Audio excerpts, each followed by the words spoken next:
SIR শুনানিতে চরম হয়রানি। সকাল থেকে লাইনে দাঁড়িয়ে গভীর রাত পর্যন্ত ভোগান্তি বসিরহাট মিনাখা বিডিও অফিসের পরিযায়ী শ্রমিকদের। উত্তর চব্বিশ পরগনার বসিরহাট মহকুমার মিনাখা বিডিও অফিসের ঘটনা। অলিউল মোল্লা, আশরাফুল মোল্লাদের অভিযোগ, সকাল থেকে লাইনে দাঁড়িয়ে আছি। শুধু আমি না, আমার মতো আরও বহু মানুষ লাইনে দাঁড়িয়ে আছে। আমরা পরিযায়ী শ্রমিক, ভিন্ন রাজ্যে কাজ করি। শুনানির জন্য কাজ ছেড়ে তড়িঘড়ি এসেছি, এসেই সোজা এখানে। এখনো পর্যন্ত বাড়িতে যাইনি, আর তখন থেকে এই রাত পর্যন্ত এখনো দাঁড়িয়ে আছি। ইলেকশন কমিশন শুনানির নামে এই হয়রানি বন্ধ করুক, না হলে বিজেপি সরকারকে এর যোগ্য জবাব আমরা ভোটের সময় দেব। Bureau report, রাতদিন news network. একেবারে এত রাত হয়ে গেল, এখন এসআইআর শুনানির লাইনে দাঁড়িয়ে কি বলবেন? এত রাত হয়ে গেছে, সেই সকাল 9টায় আসলাম। এই 9টার থেকে শুরু করে লাইনে দাঁড়িয়ে দাঁড়িয়ে এই 10টা বাজতে যায়। এই সবে আমার কমপ্লিট হলো।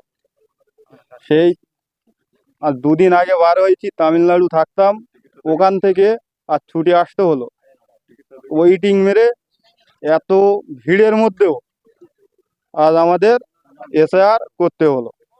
ঠিক আছে, সকাল থেকে খাওয়া দাওয়া কিছু হয়েছে? সকাল থেকে তো খাওয়া দাওয়া বলতে চার ওপর দিয়ে চলছে, আদার্স কিছু খাওয়া হলো না।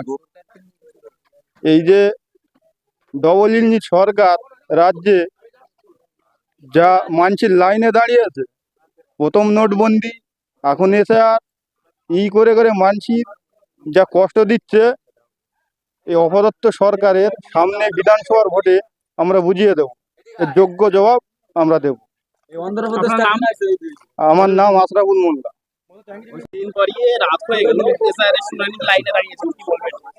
আমি থাকতাম হিমাচল প্রদেশে। আমার হিয়ারিং এর জন্য ডাকা হলো। এসে দেখলাম যে আমি ওখানে যেটা সহজ ভেবেছিলাম, এখন না, লাইনের জন্য অনেকক্ষণ ধরে সকালবেলা এসেছি, লাইনে আছি, কিছু খাওয়া দাওয়া নেই। আরো অনেক মা বোনেরাও আছে এখানে, নানান মানে পেরেশানিতে আছে এরা হিয়ারিং এর জন্য। যে হিয়ারিং এর জন্য কি হবে কি না হবে, বাচ্চা কাচ্চা সবাই আছে, নিয়ে এসছে। তার জন্য মানুষ লাইনে, আমরা অতিরিক্ত পেরেশানিতে আছি। এই